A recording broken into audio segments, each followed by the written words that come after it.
Hey guys, Paul here. So today I wanted to talk about sportsmanship as it relates to Yu-Gi-Oh. No particular reason why we're talking about it now. I just kind of came to mind because goddamn, there's a lot to talk about with this, and I want to hear you guys' thoughts. I'm going to share mine. Yu-Gi-Oh is a competitive game, right? You know, two people sit down with the objective of winning. And so because most games are going to end with a winner and a loser, there's always going to be some sort of maybe hard feelings or some sort of acceptance of like, defeat or victory, what that means. And I would even argue that, sportsmanship isn't just how you act when you win or lose, but it's how you act while you play, how you act before the game, how you act just even when games aren't going on and like afterwards and all that stuff. So I've always had a bit of an interesting relationship with Yu-Gi-Oh sportsmanship, and I think that I'll probably be sharing a lot of like stray thoughts throughout the video, but I typically think that Yu-Gi-Oh is a game where you and your opponent kind of have to tacitly agree to communicate while you play, right? You have to announce phases, you have to announce card activations, you have to announce things, but there's a lot of ambiguity. And I also think that there are mentalities around, perceived player skill or perceived sort of expectations around decks, expectations around like cards and interactions that can just get so murky. So let's start with sort of the basic idea of like winning and losing. How do you handle your wins in Yu-Gi-Oh, and how do you handle your losses? For me, I don't think I've ever really been a super emotive person. I think you can probably watch like half of a video on this channel. You can pretty much tell I'm not, I don't scream through the rooftops when I win. I'm not like super happy and smiley and bubbly. I wouldn't say that I'm, like mean or bitter about it either. I tend to wish my opponent good luck before games, and I tend to tell them that we had a good game afterward. And I really genuinely mean that because I think I've played Yu-Gi-Oh long enough that there's not really any particular type of defeat that will make me be angry at my opponent. If someone used a floodgate against me, I don't really mind. If somebody, set up an unbreakable board and I didn't get to play, I still don't really mind. It's kind of Yu-Gi-Oh as usual. Like I don't think that that's an excuse for me to be like angry at my opponent for that. They are playing cards that are legal, doing things the game allows them to do. So I don't think it's ever really like a blame the player sort of deal. I have seen though that there are a lot of players who get a lot more upset, I think, at the idea of maybe being sacked.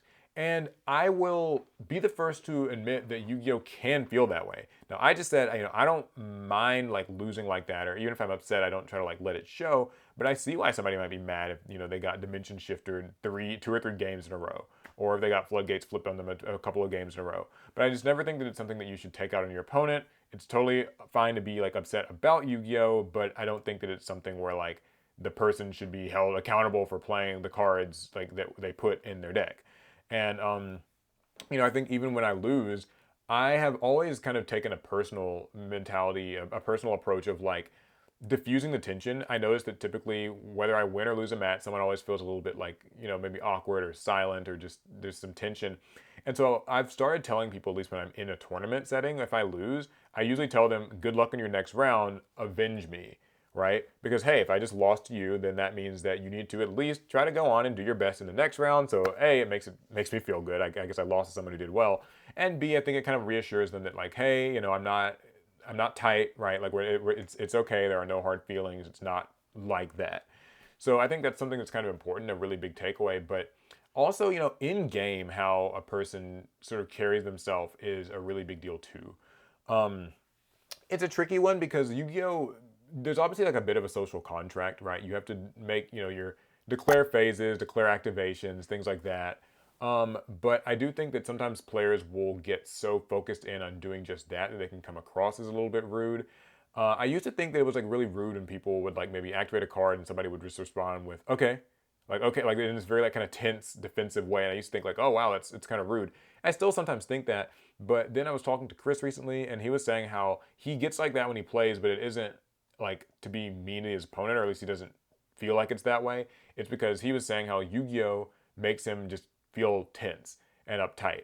And I was thinking about that, and I was like, he's kind of right. Like the example with the floodgates or hand traps or whatever annoying kind of sacky card is like, Yu-Gi-Oh is a tense game sometimes. Like when, just open game state, closed game state, tight little activation windows, small nuances in text. you have to be super zoned in to make sure that you don't miss anything. And sometimes it can be like a really antsy kind of eggshell like experience where you have to kind of just make sure that your opponent knows that everything is being played right at all times. You have to always be like zoned in on like how many things are in their hand, exactly what chain order they're doing stuff in, and it can almost lead to you inadvertently being a little bit rude. So that's something that I have tried to really like rein in for myself. I have taken to just sort of acknowledging things with like yes or like a nod. Like if someone does something, it's like yes, that's okay. But I don't want like, and I'm always unsure. Like, am I being is that considered rude? Is it not? Like, is that good or bad sportsmanship? Then there's the more nebulous stuff, like speaking to your opponent while you play, right? There are kind and maybe like more sinister ways of doing this. I know that for some people, they're chatterboxes when they play, especially like maybe just at locals or when playing for fun. I don't think there's a problem with being a chatterbox, right? Kind of just being talkative, being friendly, a little bit of banter. But I do know that there are people who don't like that because that can be sort of seen as a bit of a bluff. Like you could kind of be bluffing a certain type of card or something like that. Sometimes it just distracts your opponent. They don't really want their opponent kind of narrating everything or, sort of just shooting the shit like in the middle of the duel and that sort of thing, or being really distracted even.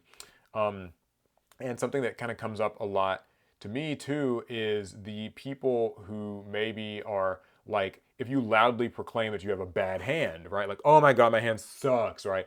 Is it a bluff? Is it meant to like get your opponent's guard down? Is it considered bad sportsmanship to do that? Or are you just kind of exclaiming as normal? That's something that I would like to hear people's opinions on. And then we get into the more nebulous area that I was talking about, where it's like, what kind of counts as misrepresenting game states or things like that, right? Like, I remember when Nibiru first came out, and there was kind of the popular trend of like counting the special summons as they happened, right? Because like it kind of implied that you had Nibiru in your hand. And so, like if you just counted the special summons or like rolled a die or something on the table with each summon, is that, okay? I think Konami has strictened up on that in like the tournament policy guidelines. I have not read them recently. So I think that's not really something that they allow you to do anymore. Don't take my word for it. Look it up for yourself. And then also like there was a really interesting question that somebody had like posed recently, I think at locals, where it was like, is it, or I might have seen this on Reddit. It was like, okay, is it, if your opponent has like IP Masquerena on the field or some other effect they can like only use in the main phase? I know this comes up with like Despia Caritas and sort of similar cards like that. But we'll just say IP Masquerena, where it has like a quick effect, link summon, but can only happen in the main phase. If I, start my turn and go straight to battle phase to sort of imply that I have evenly matched and maybe force them to feel like they need to use the IP Masquerena now, and they do it, and then I'm like, okay, well, I'm staying in main phase because that is legal to do. Like once IP Masquerena resolves that effect, then there's the choice to stay in the main phase. But like, let's say I never actually had an evenly matched or any battle phase effect, so I was just kind of doing it to bait them and like make them to fear it. And I asked people around, and there was a real mix of opinions about whether or not that's kind of considered like scumbag behavior. Is it totally legal? Is it a bait? Your opponent doesn't have to use IP Masquerena. They can call your bluff. But it's just like things like that where I'm not sure where that lands in terms of, game state representation or just general respectability. Like, is that a line that like you would cross in order to kind of feint your opponent into activating something that they are or aren't supposed to? That sort of thing. There's even one that I've heard a lot of people talk about, which is like when you tell your opponent thinking, right? Like they do something and you look at your hand and you say like, wait, thinking. And if you don't actually have something that you can activate, then like, is that actually like a legal thing to do, or is that stalling? And man, don't get me started on like slow play just in general, right? Like what is and isn't slow play? It's always one of those things where it's like Yu-Gi-Oh does have a lot of shuffling. Yu-Gi-Oh does have a lot of searching. Yu-Gi-Oh does have a lot of thinking. There's so many moving parts. Where do we kind of deem slow play to actually start happening? I know that for some people, it's kind of like a if you know thing, but I'm just not sure. And so that's kind of one of those things that like I think sportsmanship, it's part of the conversation. And lastly, I just wanted to cover something kind of more broadly, which is that I do notice that there's a tendency in the Yu-Gi-Oh community to put a lot of stock behind the idea that you're like good or bad at Yu-Gi-Oh. Makes sense. It's a competitive, gaming community, so that's not super uncommon, right? Like the players who are good are more respected than the players who aren't good or maybe haven't proven that they are. But still, I think it's never really cool to dismiss people like outright or be like rude to them just because maybe they haven't topped their regional or something. Like it feels like kind of there's like this need to like top something in order to get your name even in the conversation, even just like at locals or something like that. And so that can kind of happen. Uh, I don't think it's exactly like a sportsmanship thing since that's largely outside of the game, but still, I thought that I would mention it because it's something that I see happen in so many communities, like kind of local, isolated communities, and of course, just in online discourse. So I wanted to know like where people stand on things like that. So yeah, I mean, sportsmanship as it relates to Yu-Gi-Oh, I think is a complicated one. There feels like there's so much that's like unsaid about how you're sort of supposed to like act in this game, how you're supposed to treat your opponent like with responses or like kind of saying things aloud and phases and keeping up with stuff. And there's stuff that's spelled out in the rule books, and there's stuff that's just kind of ambiguous and left to, the determination of a judge or like just a third party. I think Konami tries their best, to kind of maintain, some sportsmanship and like rules and stuff, and they've had to crack down on a lot of things. Just really quickly, I remember like players where it's like, oh, I use this certain type of token to imply to my opponent that I'm playing this deck, but I'm actually not, or same with like field centers and it's all kinds of things. So there's been that thing with private and public knowledge and like whether or not you suspect your opponent is like going to cheat if you use Mind Crush or not, right? Like because Mind Crush stopped being played because outside of not getting hand knowledge, there's kind of just that risk that your opponent might lie, and then like you have to call the judge, but you have to have a good reason to call the judge, and crazy stuff, right? So let me know what you guys think. How do you feel about sportsmanship in Yu-Gi-Oh? And let me know what has been maybe your worst experience with like a person who's had bad sportsmanship, but also maybe one that was the best and that surprised you. I'd love to hear about it down below in the comments because there's just a lot to say about sportsmanship. All right, without further ado, I will see you guys in the next one. Pass turn.